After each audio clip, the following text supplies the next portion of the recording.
I already set up the fire. Actually, I forgot to like record most of the stuff, but I got here, set up my tent around 1 o'clock.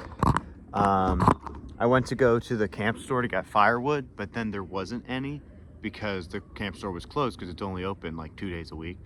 So then I went to a grocery store, got some firewood, and I started that fire. Took me like 5 minutes, which I think is pretty good because I'm pretty out of practice. It's been a few years. But yeah, I just started with like an A-frame, some dry grass, and then there you go. Bob's your uncle, you know.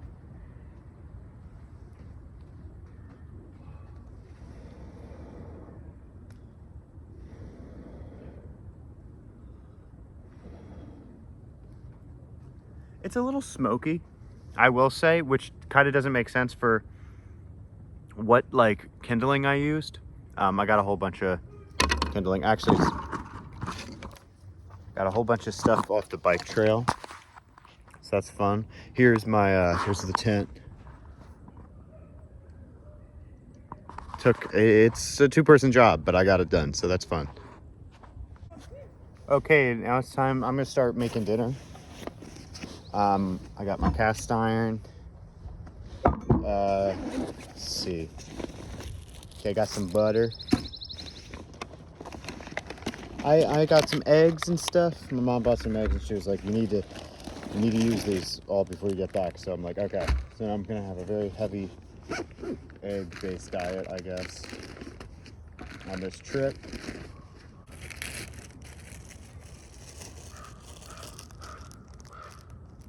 I think that's a turkey buzzard.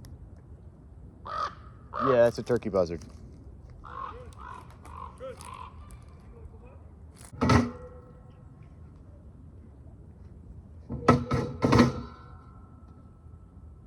low enough?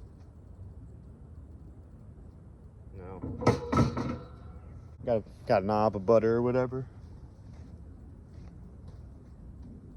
I forgot to pack plates, and I've gone back and forth so much that I just don't. I'm gonna figure it out on my own. I don't need to go all the way back and get a plate again, or get another thing. I mean, I got the fire up a little bit. You know, it's dwindling down. I think it's just gonna take forever to cook, though. I'm gonna set up the hammock while I'm waiting.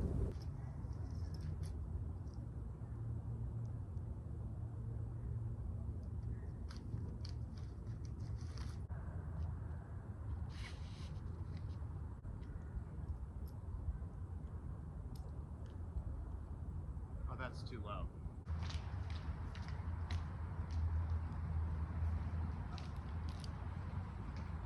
Oh, the butter's melted. That means I should get the toast ready. Actually, no, I'm gonna do the bacon first. Right. No, I'm gonna do the eggs. Okay, well, I cracked 2 eggs and I put it over the fire. I gotta figure out, I'm gonna do all this without a plate. So, I'm thinking what I'm gonna do is lay out this as like a prep station, you know?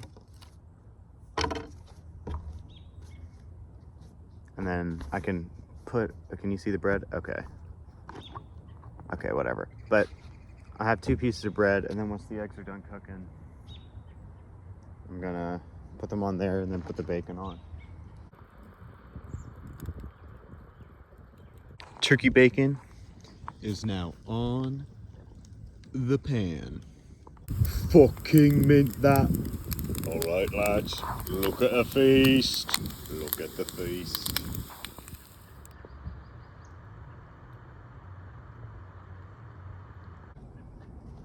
Look at the sandwich. Look at that. That's so good. That's so good. You may be asking, John, how are you gonna clean that fucking cast iron? You don't have a soap or a sponge or whatever. Well, you don't fucking do that. You don't do that. First, you get it straight off the fire. Just kidding, I've let this sit for a little bit. You grab sand. This sounds batshit insane, but this is real. This is what I was taught as a kid. So you see how the sand is sticking? That means that there's still oil there. So you got that. You got a pine cone. Right. So I'm going to put more sand just to protect the whatever. And you just scratch away. You just keep scrubbing with this abrasive pine cone. It actually really fucking hurts. Forgot. I forgot how much this sucks. I was doing this at Camp Arrowhead, the first summer camp I ever went to as a kid. We'd have a cookout night, and then after that, they would be like, okay, now go do this. I was like, okay. It seems weird, and it seemed like, oh, well, that's gross because, like, isn't that actually, like, I don't know, like, making it more dirty? You literally put dirt in there. But hey, it works. I mean, it does. And then when I got to Boy Scouts, we were using cast irons again.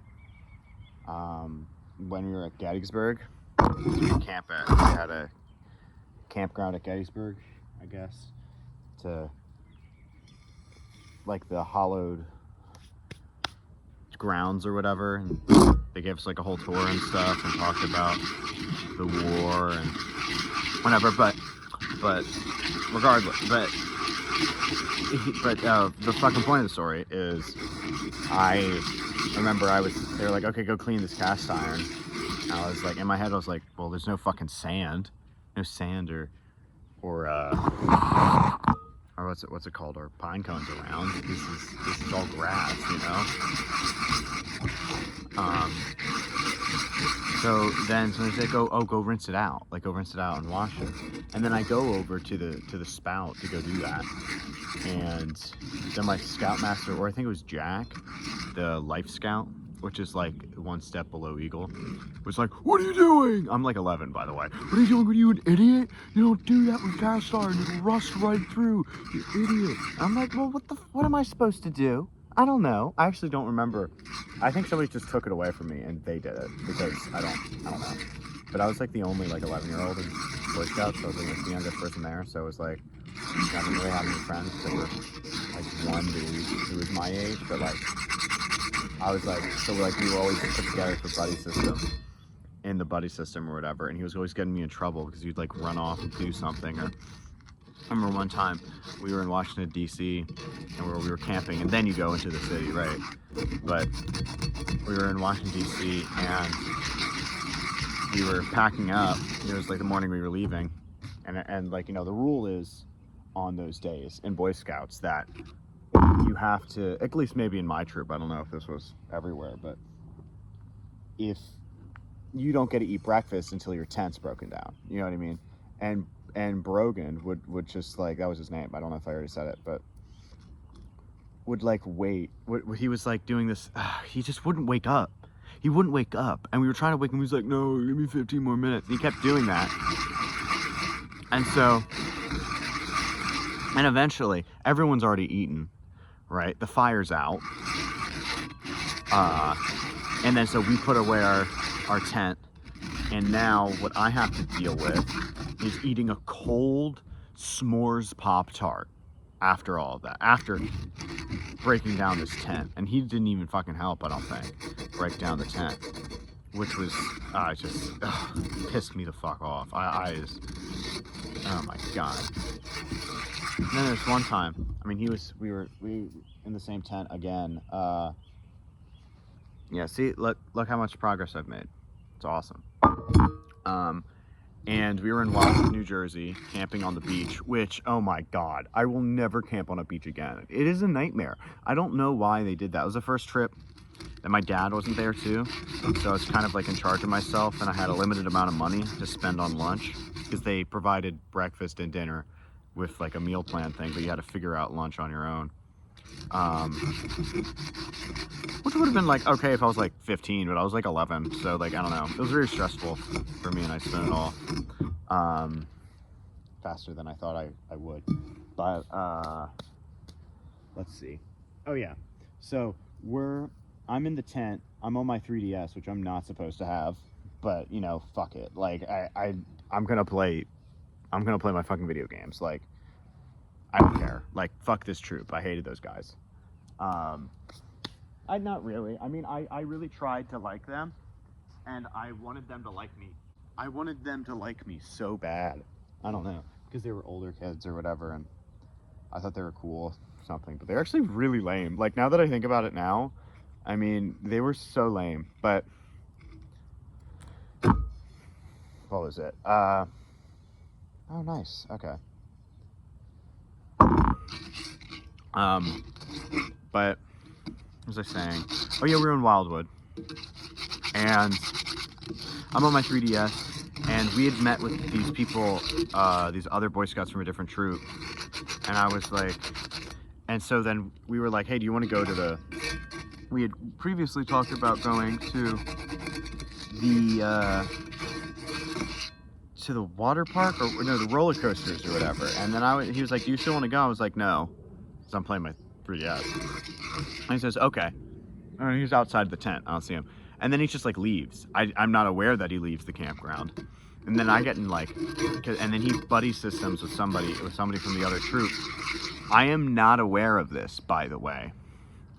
And I get yelled at so bad because nobody knows where he is. And it's like, that's not my fault that he went off on his own and didn't tell me. You know what I mean? Like, he might have implied it, but I didn't, like, clock it. And that's not my fucking fault. And it was just, I don't know. It was bullshit. Boy Scout sucks. I mean, literally some of the most toxic, like, traits that I have, or that I had to, like, break out of myself, were from Boy Scouts, you know what I mean? So, I don't know. So I'm trying to get the sand all over, so then, look at that. That's not done yet, but it's mostly the corners. Do you see that? I'm making headway on this.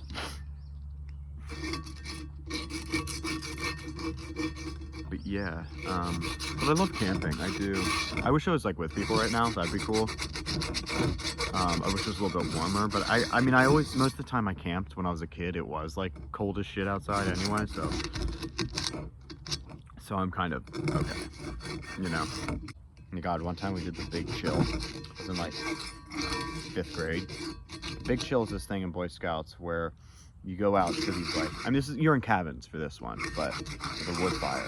But it's like middle winter, gets down to like 10 degrees or less.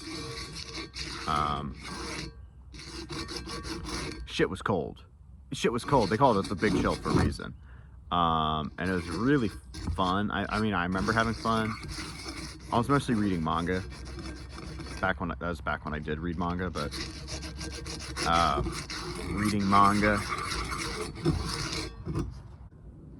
Oh yeah, I remember first night of the Big Chill. I was in my cabin and my sleeping bag had fallen. I had a kitty sleeping bag, so like a little kid like toy sleeping bag, and then a real one because I was doubling it for the heat. So my real sleeping bag falls, or at least I think it does, because it's real dark. And I'm like, fuck. So now I'm in the little kid, like, sleeping bag this whole night. I don't get a fucking wink of sleep, because it was so cold. I mean, you can't sleep when you're that cold, because your body's like, if I go to sleep, I'll die, you know? Maybe, I don't know, I might be making that up, but I mean, it was freezing the whole night. So I just kind of read manga, that. But, you know, I think it's important to camp and stuff. It's nice to know that, like, if I needed to survive, I could, you know? Now, would I do amazing in a survival situation? Probably not, but, like, I could do better than, like, somebody that doesn't know anything, you know? Which I think is good. I think making a fire is a good skill. I mean, it's mostly clean, but do I want to eat out of it if it's... I wish I had, like, paper towels or something.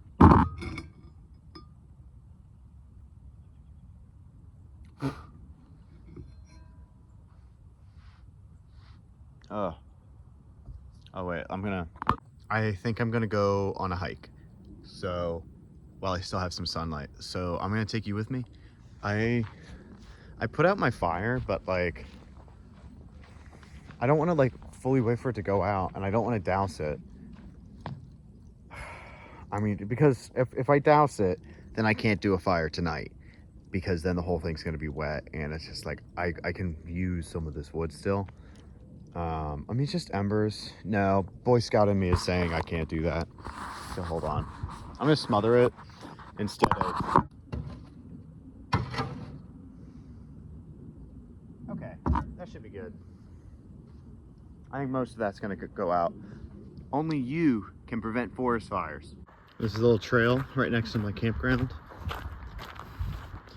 If you sit here right, well, it's a little obstructed by these trees, is the observation tower. Cape Henlopen State Park used to be a military base during World War II. Why? I don't really know. Well, I mean, we're on the coast, so it makes sense. They've finally opened it back up,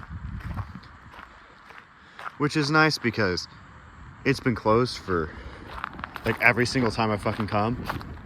Here's if you want to read this.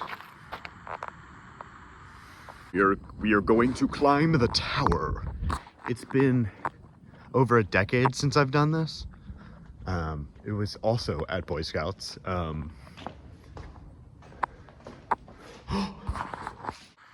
Caution, wasps in tower. So this is, well, I mean, this is well over 60 years old. Honestly, the camera's the only way I can see what's going on right now. It is so dark in here. Thank God for night mode. Okay, I'll meet you at the top. This is like the secret top. Oh my God, look at that. That is just gorgeous.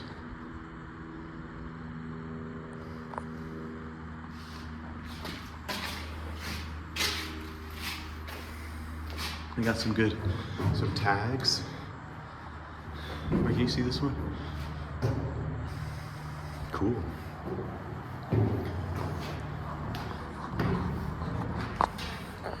Yellow Red Bull. Oh my gosh, we're not at the top yet.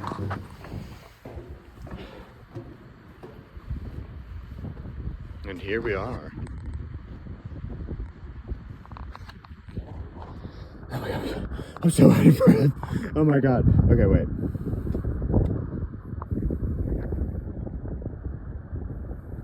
That is part of the base. All the way back there are, oh wait, am I facing the right way? Well, the guns are somewhere. They still have the big military guns. Oh my God, look at the sunset. Now that is just gorgeous. But you can see like everything from here.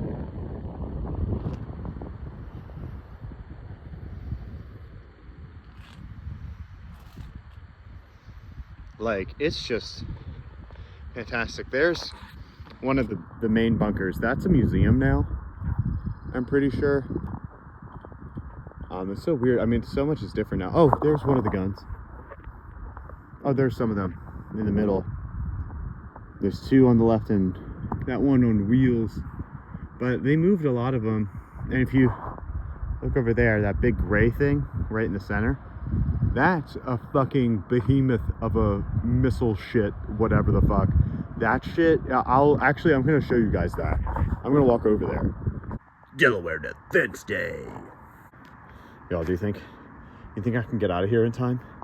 Oh, say, can you see? These are the guns that you saw from far away, but like up close.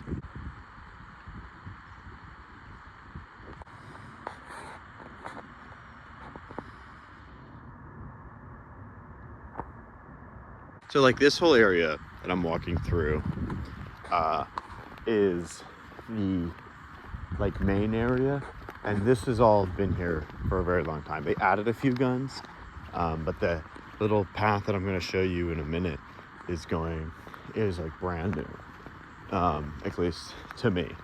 It's like a few years old now, but the back there was where all the old stuff was, except for like one or two new guns. We are now at Fort Miles Artillery Park. So this is the big gun. Just kidding. That is the big gun. Check this shit out. This is not, I don't know how the fuck they got this here. Like, and it's like, what, did the military give them a new one? Like what's going on with that? This shit's insane. This is how big the fucking bullet is. Hold on. This is my hand. It doesn't even, not even the fucking diameter. Like, look at this shit. Look at that. Oh my God. Oh my God. Give me all your money. Just kidding. That gun doesn't work anymore. And that is the Atlantic Ocean.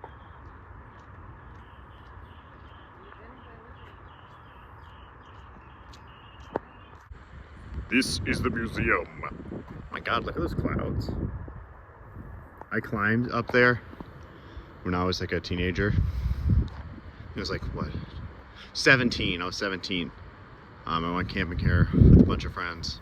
We all have a photo up there. Actually, I think I can find it. I'll put it in the video. Something you'll notice about a lot of the plants here, they all have this like waxy coating. I mean, this thing's dying, but like, you know, like this juniper. I think this is juniper. It's like waxy. All the leaves are waxy on pretty much everything. And that's to protect the plant from the salt water. Well, not salt water itself, but the salt in the air from the nearby ocean. Because if it didn't have that wax on it, just the salt content of the air would pull out all the water. And so that's how all these plants are surviving here, so close to the ocean, is from that wax that's around, like it's around all of them. It's real cool. Now this, at least in the story of my life, is a very famous hill. I would always see skaters, and like I would bomb this hill too once I got old enough to. This thing is fucking immense. Like it doesn't look very steep, but on the way down it dips like all the way in the middle, like right there. And you can't tell from this angle, but it's like, it's steep. And I've seen a lot of people get real messed up on that hill. This is a great spot for longboarding though, because there's so many like hills. It's the only like hilly part of Delaware, to be honest. I mean, that's not true, but it's notoriously a very flat state. So, you know, you take your longboarding moments while you can. It's great. These are eastern prickly pears, I'm pretty sure. They're like the only cactus in Delaware.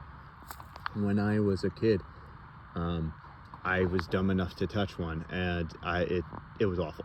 It was awful. And then you have to run your hand under cold water, and it's a whole ordeal, man. Don't touch cactuses. I guess I was too stupid not to know that. But like, you can't even see the thorns. Like, you can see where they're supposed to be, but like, it doesn't look sharp until you touch it, and you're like, oh fuck. Good heavens. It is my tent. But also right here at the observation tower.